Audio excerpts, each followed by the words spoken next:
तो स्वागत है आपका मेरे इस सक्सेस मंत्रा वाला चैनल में। दोस्तों, आज मैं भारतीय संविधान का एक टॉपिक अनुसूची आपके साथ डिस्कस करने जा रहा हूँ। तो शुरू करते हैं आज का टॉपिक अनुसूची। मूलतः भारतीय संविधान में अनुसूचियों की संख्या कितनी थी? 8 थी। वर्तमान में भारतीय संविधान में अनुसूचियों की संख्या कितनी है? 12। अगर अभी प्रश्न पूछता है कि वर्तमान में भारतीय संविधान में अनुसूचियों की संख्या कितनी है? 12। मूलतः पूछता है कि मूलतः भारतीय संविधान में अनुसूचियों की संख्या कितनी थी? 8 थी। आइए चलते हैं अनुसूचियों एवं उनके विषयों के बारे में जानते हैं। पहली अनुसूची में क्या है और उसमें विषय क्या है? पहली अनुसूची है राज्य और संघराज्य क्षेत्र। दूसरी अनुसूची है राष्ट्रपति तथा अन्य उच्च पदाधिकारियों के वेतन। तीसरी अनुसूची है शपथ या प्रतिज्ञान के प्रारूप। चौथी अनुसूची है राज्यसभा के स्थानों का आवंटन। पांचवी अनुसूची है अनुसूचित क्षेत्रों और अनुसूचित जनजातियों के प्रशासन और नियंत्रण के बारे में उपबंध दिया हुआ है। आइए जानते हैं आगे बारी बारी से 12 अनुसूचियों के बारे में। छठी अनुसूची क्या कह रही है? असम, मेघालय, त्रिपुरा और मिजोरम राज्यों के जनजातीय क्षेत्रों के प्रशासन के संबंध में उपबंध। सातवीं अनुसूची संघ सूची, राज्य सूची व समवर्ती सूची में केंद्र और राज्यों के मध्य शक्तियों का विभाजन। आठवीं अनुसूची में क्या है? भाषाएं हैं। नौवीं अनुसूची में क्या है? कुछ अधिनियमों और विनियमों का विधि मान्यकरण। 10वीं अनुसूची में है दल परिवर्तन के आधार पर अयोग्यता। वेरी इंपॉर्टेंट, हर बार पूछता है कि 10वीं अनुसूची में क्या है? दल परिवर्तन के आधार पर अयोग्यता है। 11वीं अनुसूची, ये भी वेरी इंपॉर्टेंट है, पंचायतों से संबंधित प्रावधान है। 12वीं अनुसूची में क्या है? नगर पालिकाओं से संबंधित उपबंध है। चलते हैं आगे।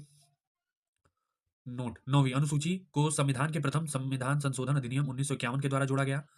10वीं अनुसूची को 52वें संशोधन अधिनियम 1985 द्वारा, 11वीं अनुसूची को 73वें संविधान संशोधन अधिनियम 1992 द्वारा तथा 12वीं अनुसूची को 74वें संविधान अधिनियम 1992 द्वारा संविधान में जोड़ा गया।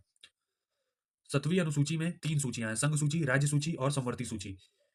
तो संघ सूची में कुल विषयों की संख्या कितनी है? 97 है। वर्तमान में गणना की दृष्टि से कुल 98 का उल्लेख है, जिस पर कानून बनाने का अधिकार सिर्फ संघ को है। राज्य सूची में कुल 66 विषय हैं। वर्तमान में गणना की दृष्टि से कुल 59 है, जिन पर कानून बनाने का अधिकार केवल राज्य को है। समवर्ती सूची में कुल 47 विषय हैं। वर्तमान में गणना की दृष्टि से कुल 52 का उल्लेख है, जिस पर कानून बनाने का अधिकार संघ और राज्य दोनों का है।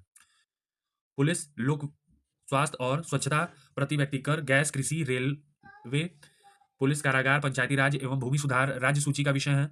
रेडियो और टेलीविजन, शेयर बाजार, डाकघर, बचत बैंक, जनगणना, बैंकिंग, बीमा, रक्षा, रेलवे एवं निगमन कर संघ सूची के विषय है। आर्थिक योजना, आपराधिक मामले, जनसंख्या नियंत्रण और परिवार नियोजन, शिक्षा, वन, दंड प्रक्रिया, विवाह, विवाह विच्छेद, तलाक एवं गोद लेना समवर्ती सूची के विषय है। आइए चलते हैं आगे। मूल भारतीय संविधान की 8वीं अनुसूची में 14 भाषाओं का वर्णन था। जो मूल भारतीय संविधान में 8वीं अनुसूची में 14 भाषाएं थे, लेकिन समय के साथ उसमें भाषाएं जुड़ती गई। 21वें संविधान संशोधन 1967 द्वारा सिंधी को तथा 71वें संविधान संशोधन अधिनियम 1992 द्वारा कोंकणी, मणिपुरी और नेपाली को जोड़ा गया। 92वें संविधान संशोधन अधिनियम 2003 द्वारा बोडो, डोगरो, मैथिली और संथाली भाषाओं को जोड़ा गया। वर्तमान में 8वीं अनुसूची में कुल भाषाओं की संख्या कितनी है? 22 भाषाएं हो गई हैं अभी। तो दोस्तों, ये रहा आज के टॉपिक का सार। दोस्तों, अगर आपको मेरा टॉपिक अनुसूची अच्छा लगा हो तो मेरे चैनल को लाइक करें, सब्सक्राइब करें। जय हिंद।